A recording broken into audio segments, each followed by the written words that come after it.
Salam dan bahagia. Perkenalkan, nama saya Aprilia Zenianti Mutiriu, NIM 2019-008182, kelas 35 Manajemen, Fakultas Ekonomi Universitas Sarjana Wiyata Taman Siswa, Yogyakarta.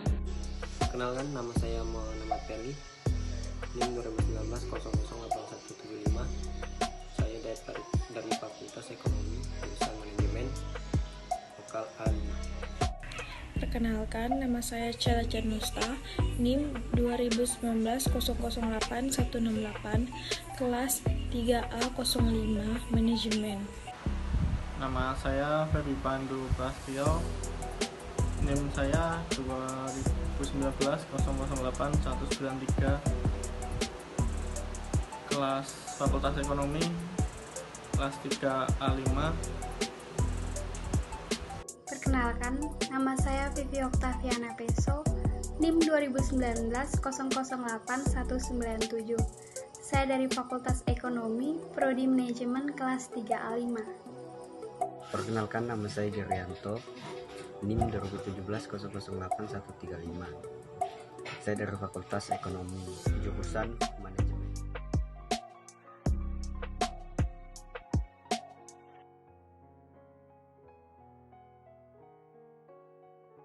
Oligopoli adalah suatu bentuk organisasi pasar di mana penjual atas sebuah produk yang homogen ini atau terdiferensiasi jumlahnya sedikit. Contoh-contoh pasar oligopoli. Contohnya ada dua, produk homogen dan produk terdiferensiasi. Produk homogen seperti baja, aluminium, atau kaca, dan produk terdiferensiasi seperti mobil, rokok, dan lain-lain. Ciri-ciri pasar oligopoli: hanya ada sedikit atau beberapa perusahaan dalam industri. Barang yang dihasilkan dapat berupa barang homogen atau diferensiasi. Terdapat hambatan untuk masuk pasar.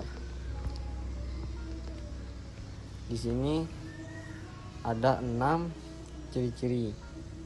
Yang pertama, dijalankan 2 produsen atau lebih. Produknya dijual homogen dan saling menggantikan. Produsen baru kesulitan masuk pasar. Kebijakan produsen utama sebagai acuan produsen lainnya. Membutuhkan strategi pemasaran yang matang. Harga barang yang di pasar relatif sama. Jenis-jenis pasar oligopoli.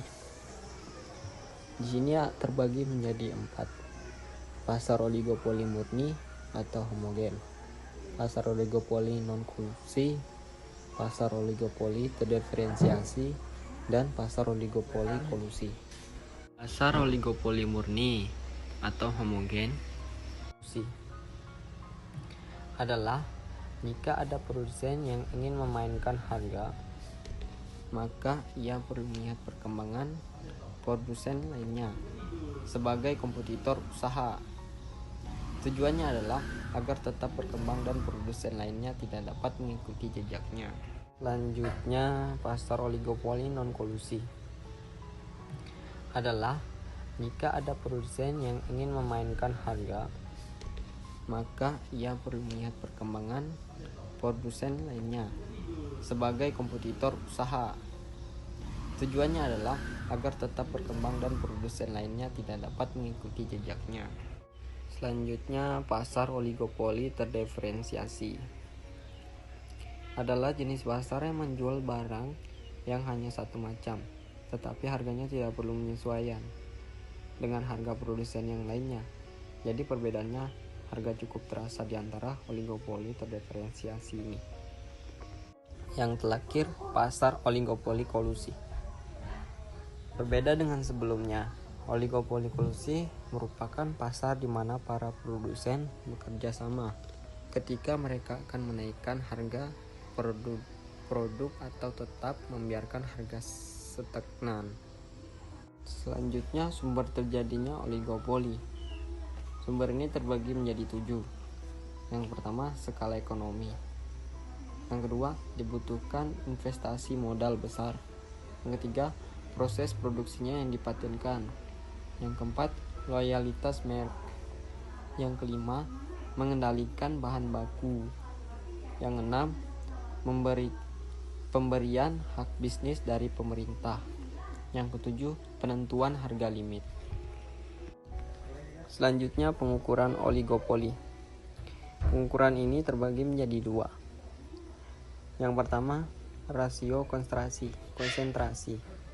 Yang kedua, indeks Herfindahl. Yang ketiga, teori pasar yang diperebutkan atau constructible market. Jelasannya,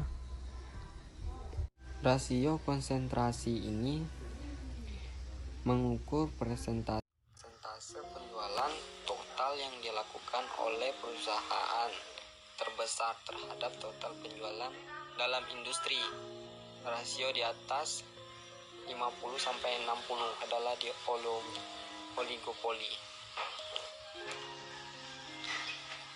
Sedangkan yang indeks Herfindahl, indeks ini dihitung dengan menjumlahkan nilai kuadrat pangsa pasar semua perusahaan dalam pasar.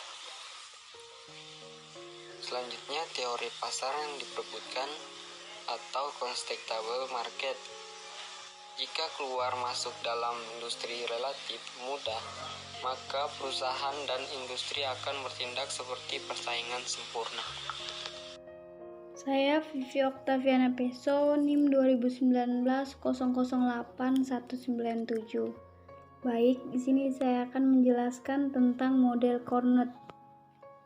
Model Carnot ini sendiri diperkenalkan oleh ekonomi Prancis Auguste Carnot. Apa sih itu model Carnot? Model Carnot itu adalah suatu model ekonomi untuk menjelaskan pasar oligopoli.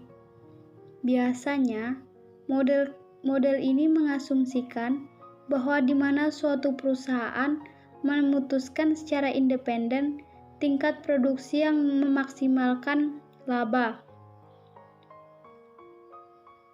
Nah, di sini kita bisa lihat juga ada karakteristik pasar di model Carnot.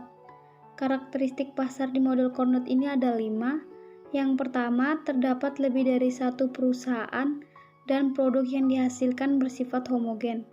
Yang kedua, perusahaan-perusahaan dalam pasar tidak saling bekerja sama. Yang ketiga, perusahaan-perusahaan dalam pasar memiliki market power. Yang keempat, jumlah perusahaan dalam pasar merupakan angka tetap. Dan yang kelima, terdapat strategic behaviors yang dilakukan oleh perusahaan. Nah, dari kelima model ini yang nantinya akan menentukan apakah jenis pasarnya atau industri yang ada di beberapa perusahaan itu termasuk ke dalam pasar oligopoli atau tidak. Nah, di sini juga ada karakteristik model Carnot. Yang pertama, asumsi dasar model Carnot. Setiap perusahaan pasti akan berusaha memaksimumkan profitnya dengan harapan bahwa output discussion-nya tidak akan mempengaruhi keputusan pesaingnya. Jadi artinya di sini pesaingnya itu akan memiliki output yang tetap. Mengapa? Karena perusahaan itu merasa sumber daya atau bahan baku mereka lebih banyak daripada pesaingnya, sehingga semua perusahaan akan mengalami keputusan dan memperhitungkan output pesaingnya. Yang berikut, perusahaan akan menganggap bahwa output yang dihasilkan pesaingnya adalah tetap, sehingga semua perusahaan akan mengambil keputusan dengan mempertimbangkan output pesaingnya tanpa menyadari bahwa gerakan mereka masing-masing menjadi dasar pengambilan keputusan pesaingnya. Jadi di sini mereka akan melakukan hal yang sama dan tidak akan jauh berbeda. Misalkan perusahaan si A melakukan penyesuaian. Nah, begitu pula dengan perusahaan si B. Dia akan melakukan penyesuaian penyesuaian juga dan tidak akan jauh berbeda. Lalu kita masuk pada bagian model kurva permintaan yang terpatah. Model kurva permintaan yang terpatah diperkenalkan oleh Paul Sweezy. Jika perusahaan oligopoli menaikkan harga, perusahaan lain tidak akan mengikuti, sehingga permintaan akan elastis. Kenapa? Karena perusahaan tidak ingin mengurangi penjualannya. Artinya, perusahaan satu menaikkan harga, otomatis perusahaan tersebut akan mengalami pengurangan penjualan dan pesaingnya tidak akan mengikuti, sehingga permintaannya akan menjadi elastis.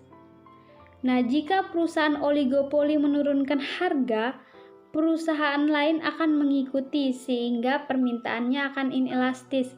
Nah, jadi jika perusahaan oligopoli itu menurunkan harga, maka pesaingnya juga akan menurunkan harga karena mereka tidak mau penjualannya menurun, sehingga permintaannya akan inelastis. Yang berikut kita masuk pada kesepakatan kartel. Nah, kita harus tahu dulu apa itu kesepakatan kartel. Kesepakatan kartel ini merupakan suatu kesepakatan atau kontrak pesaingnya para penjual untuk mengatur harga penjualan. Intinya ialah menarik harga dan membatasi produksi. Nah, kartel ini sendiri terbagi menjadi dua.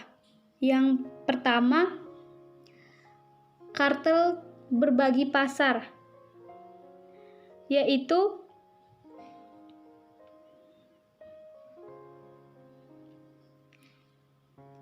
memberikan setiap anggotanya hak eksklusif untuk beroperasi pada daerah geografis tertentu. Jadi di sini memberikan anggotanya hak eksklusif untuk beroperasi pada daerah tertentu. Misalkan ada 10, dibagi ke 10 wilayah. Misalnya si A di bagian wilayah ini, si B bagian wilayah ini, si C dan seterusnya. Nah, itu bisa dikatakan kartel. Yang kedua, kartel terpusat, yaitu perjanjian resmi antara berbagai produsen oligopolistik. Nah, dari suatu produk untuk menentukan harga monopoli, mengalokasikan output masing-masing anggotanya, dan menentukan bagaimana laba dibagikan. Nah, di sini misalkan suatu perusahaan itu bekerja sama atau menjadi satu. Nah, itu mereka bergabung menjadi satu dan bisa mengatur harga. Nah, di sini kita bisa melihat jenisnya pada kartel terpusat. Nah, ini ada perusahaan 1, perusahaan 2, dan industri kartel. Kenapa perlu diadakan industri kartel? Yaitu tujuannya adalah untuk meningkatkan keuntungan. Meningkatkan keuntungan di sini juga akan mempengaruhi biaya yang diperlukan. Artinya biaya yang dikeluarkan akan semakin kecil. Maka dari itu, kalau mereka bekerja sama atau menjadi satu, akan jauh lebih mudah untuk menentukan berapa permintaan dan laba yang mereka dapatkan. Saya Aprilia Zenianti Mutiriu dengan NIM 2019-008182 akan menjelaskan tentang kepemimpinan harga. Di pasar oligopoli, kita juga akan mengenal yang namanya kepemimpinan harga. Salah satu cara yang membuat penyesuaian pasar tanpa harus adanya kolusi dan perang harga, di antaranya perusahaan yang ada di dalam pasar oligopoli sendiri, yaitu kepemimpinan harga. Apa itu kepemimpinan harga? Kepemimpinan harga, perusahaan yang diakui pemimpin harga melaksanakan perubahan harga dan kemudian perusahaan lainnya dalam industri dengan cepat mengikutinya. Artinya bahwa di sini ada patokan harganya, di mana ketika seseorang melakukan penyesuaian, maka perusahaan yang lain akan mengikuti perubahannya. Di sini, di kepemimpinan harga ada juga namanya perusahaan barometrik. Terbesar, dominan, atau perusahaan biasa terendah di industri. Yang kedua, kurva permintaan didefinisikan sebagai kurva permintaan pasar dikurangi pasokan oleh para pengikut. Ini untuk mengikuti parometer, tentunya untuk dijadikan marometer, sehingga memiliki skala yang besar di produksinya, dominan di pasar tersebut, atau mereka mampu menghasilkan biaya terendah. Di sini juga ada perusahaan pengikut. Yang pertama, mengambil harga pasar seperti yang diberikan dan berperilaku sebagai pesaing sempurna. Artinya bahwa kita akan mengikuti harga pasar. Namun, bagi perusahaan pengikut dini, biasanya mereka harus benar-benar mampu melakukan efisiensi agar biaya yang dikeluarkan tidak terlalu tinggi.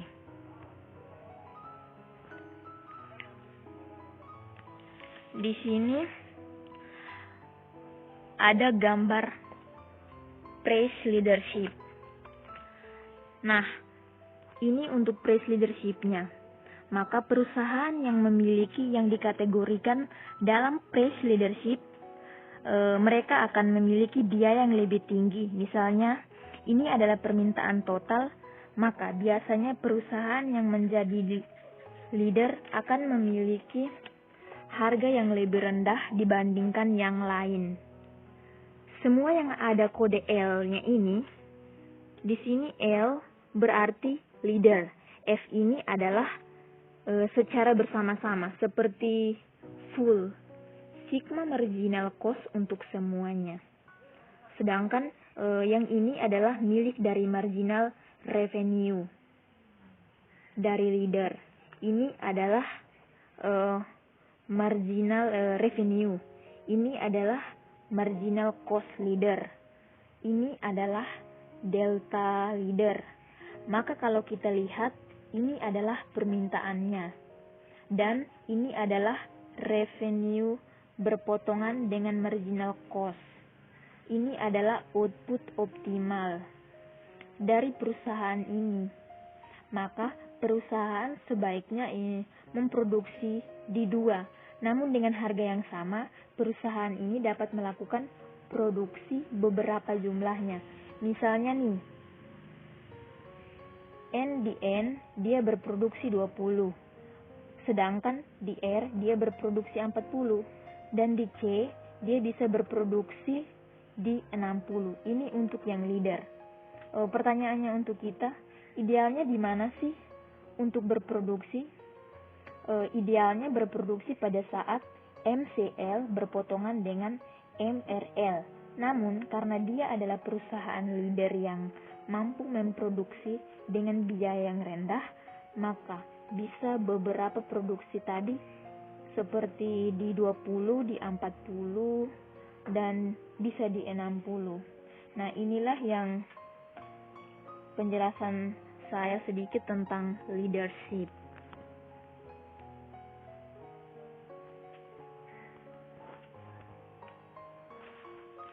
Kita akan masuk ke implikasi efisiensi oligopoli.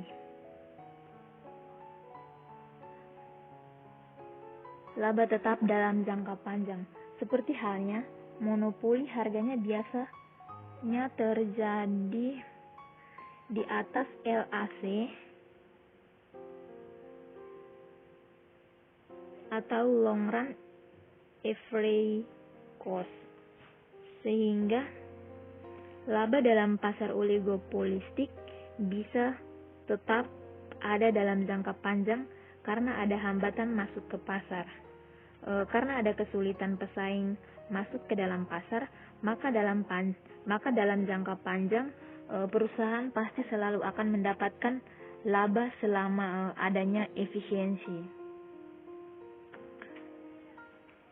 Yang kedua, tidak beroperasi pada titik terendah kurva LAC. Nah, oligopolistik biasanya tidak beroperasi pada titik terendah kurva LAC mereka. Jadi, sama seperti yang saya jelaskan di atas, yang monopoli.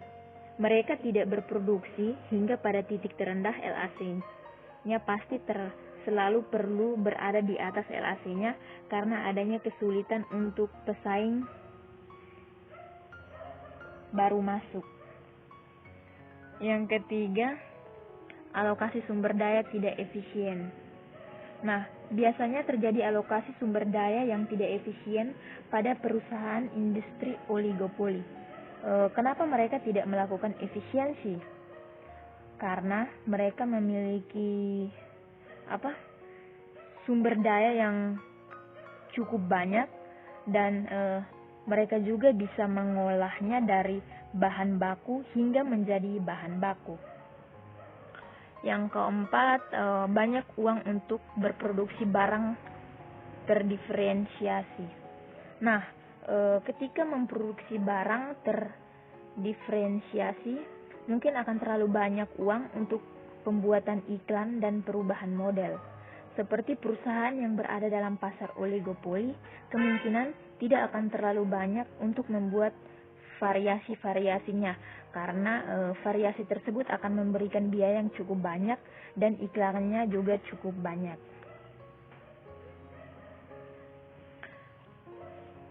Sekarang model maksimasi penjualan. Model maksimasi penjualan ini diperkenalkan oleh William Baumol. Rumusan model maksimasi penjualan. Nah, rumusan dari model maksimasi penjualan ini adalah manajer berusaha untuk memaksimalkan penjualannya setelah memastikan bahwa tingkat pengembalian yang memadai telah diperoleh, bukan untuk memaksimalkan keuntungan. Di sini manajer berusaha untuk memaksimalkan penjualan setelah memastikan bahwa tingkat pengembalian yang memadai telah diperoleh. Tingkat pengembalian yang memadai ini artinya mencapai break even point-nya. Yang kedua,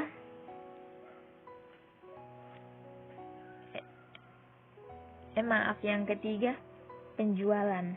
Nah, penjualan atau total pendapatan akan maksimal ketika perusahaan menghasilkan kuantitas yang menetapkan penerimaan marginal sama dengan 0. Nah, ketika marginalnya itu bergerak dari positif ke negatif atau berada di titik 0, maka di titik itulah TR mencapai titik maksimum.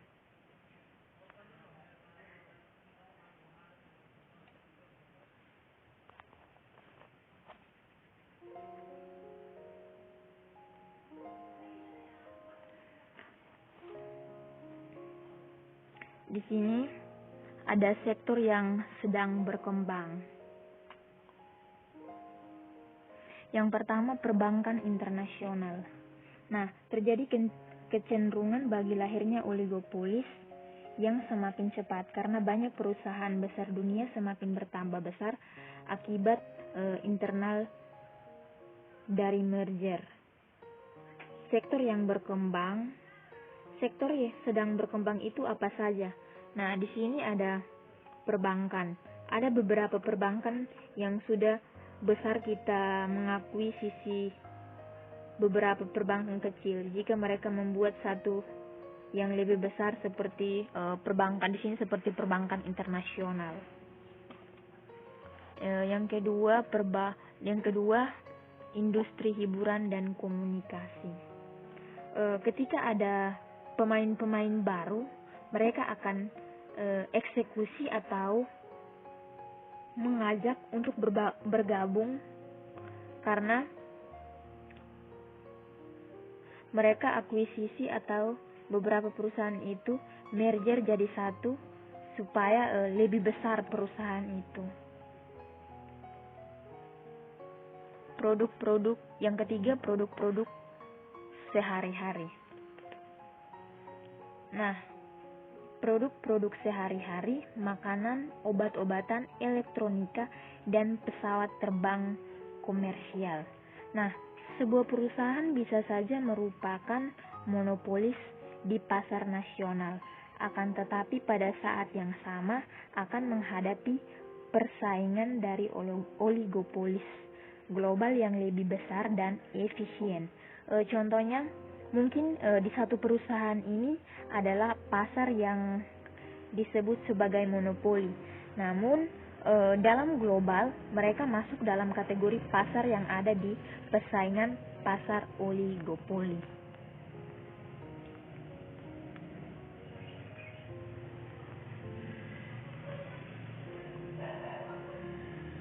Yang berikut, arsitektur perusahaan yang ideal.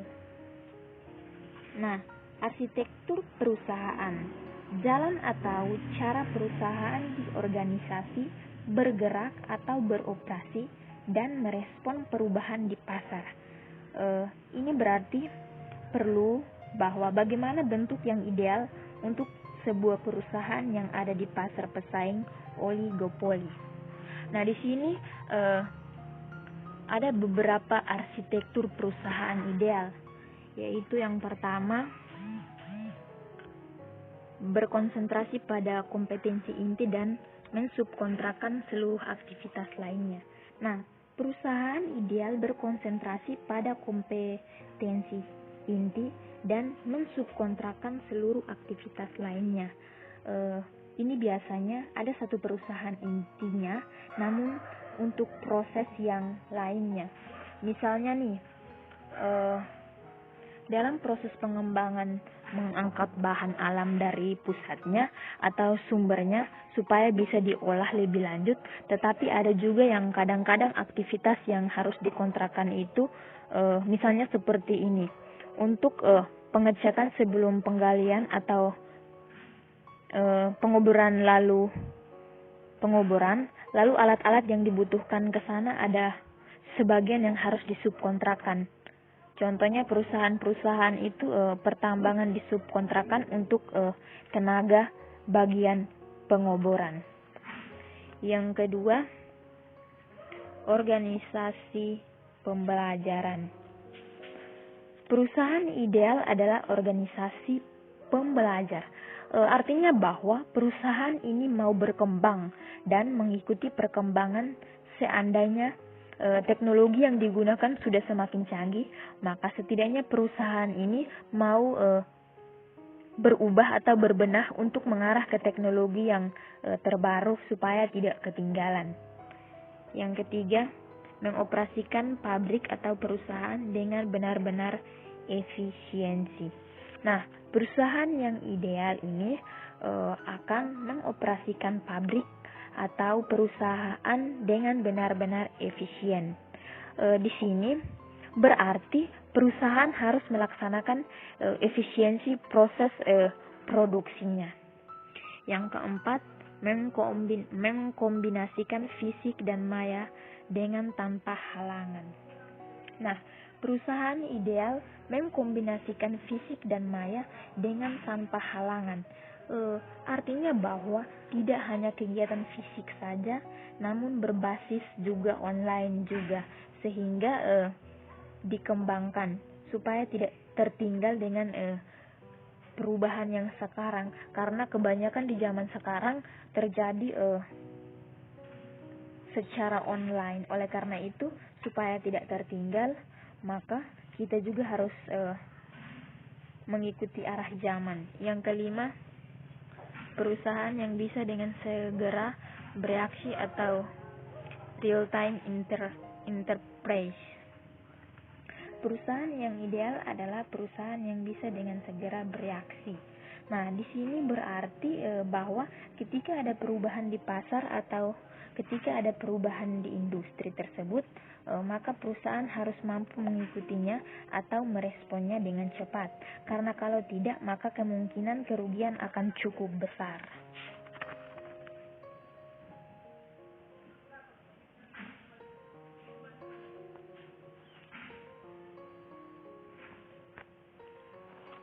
Yang terakhir, perusahaan maya.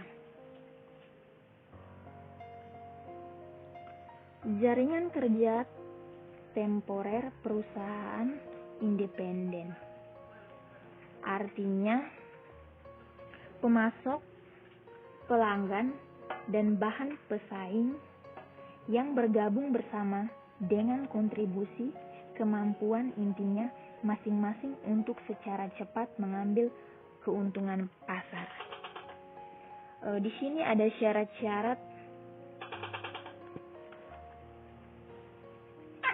syarat-syaratnya, yaitu yang pertama,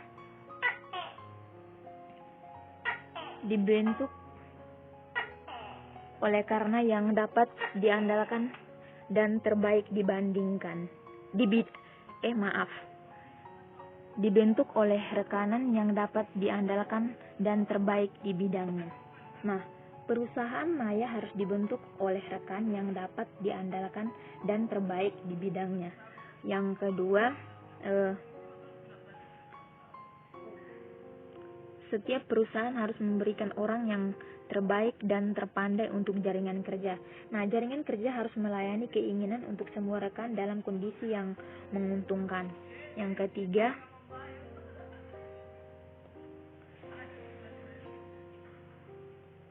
jaringan kerja harus melayani keinginan untuk semua rekan dalam kondisi yang menguntungkan. Yang keempat, tujuan jaringan kerja harus jelas.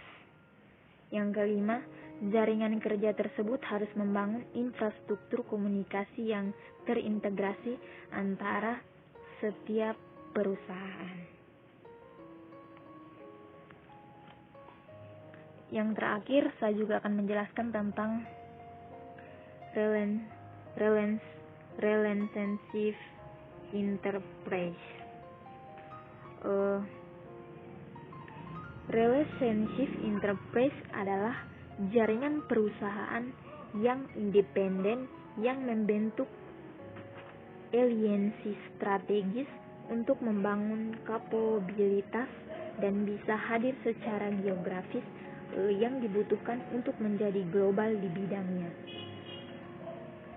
Relationship enterprise lebih bersifat jangka panjang, keterkaitan lebih stabil dan lebih luas daripada perusahaan maya. Contohnya, industri perusahaan udara, penerbangan, telekomunikasi, dan mobil. Ini akan membentuk hubungan bisnis yang jangka panjang. Artinya bahwa seperti industri pesawat udara itu tidak diproduksi oleh satu perusahaan saja, namun membentuk aliansi strategis. Misalnya pesawat terbang ini menggunakan mesin dari perusahaan si A lah, si B lah, dan lain-lain. Saya Celaja Nasta, NIM 2019-008168 ingin menjelaskan tentang penetapan harga.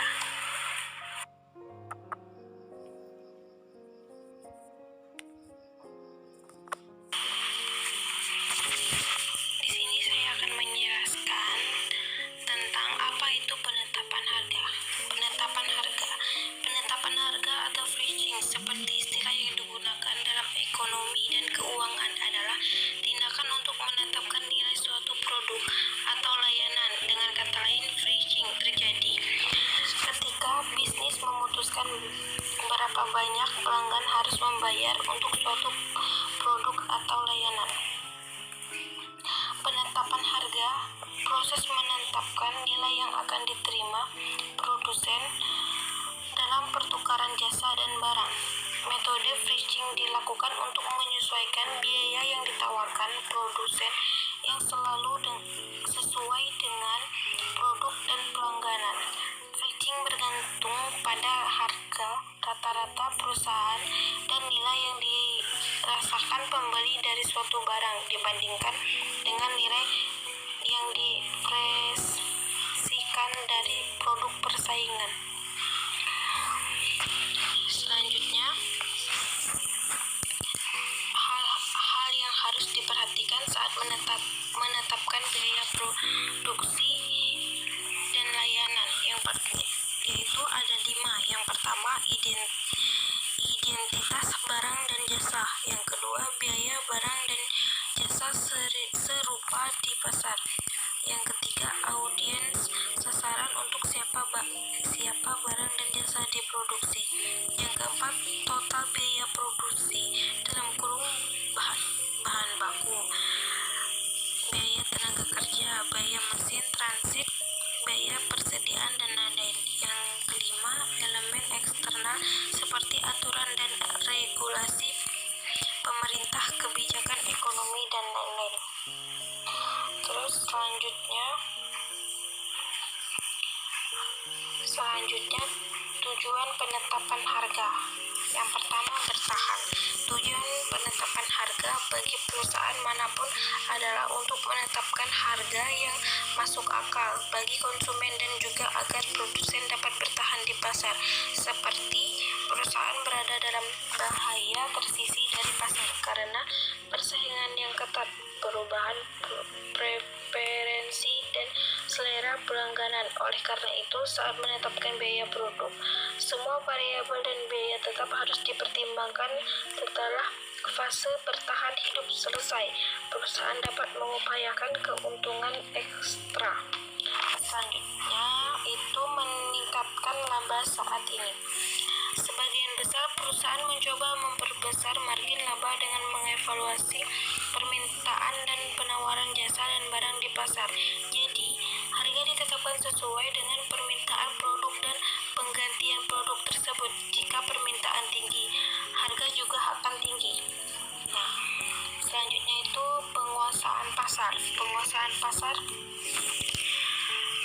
pasar perusahaan memberlakukan angka rendah untuk barang dan jasa untuk mendapatkan ukuran pasar yang besar. Teknik ini membantu peningkatan penjualan dengan meningkatkan permintaan dan menurunkan biaya produk. Selanjutnya, pasar untuk ide inovatif. Di sini perusahaan menetapkan harga tinggi untuk produk dan layanan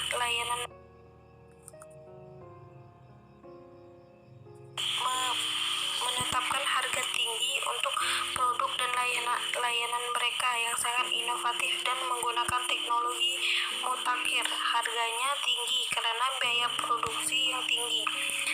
Misalnya ponsel elektronik adalah beberapa contohnya. Assalamualaikum warahmatullahi wabarakatuh. Nama saya Feby Pandu Prastio. NIM saya 2019081193. Di sini saya akan menjelaskan tentang penetapan berorientasi pasar adalah penetapan harga atau pricing seperti istilah yang digunakan dalam ekonomi dan keuangan. Tindakan untuk menetapkan nilai suatu produk atau layanan, dengan kata lain pricing, terjadi ketika bisnis memutuskan banyak pelanggaran harus membayar untuk suatu produk atau layanan. Perceived value pricing adalah penetapan harga jual berdasarkan pada harga jual rata-rata industri.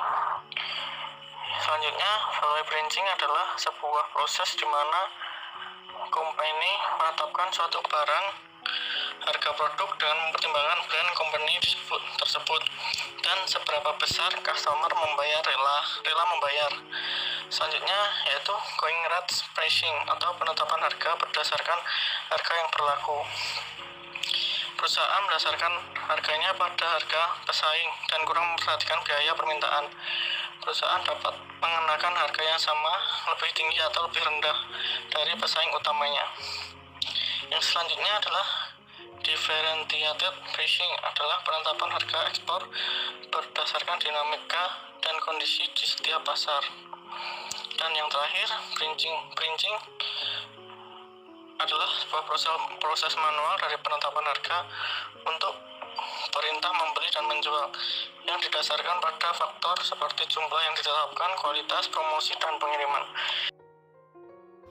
Perkenalkan, nama saya Gerianto, NIM 2017 008 135.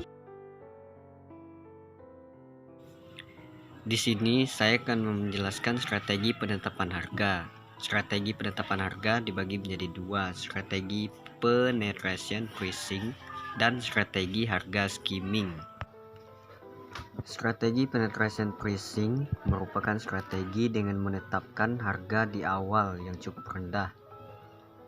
Harapannya, pelanggan akan beralih ke merek baru karena harganya yang lebih rendah.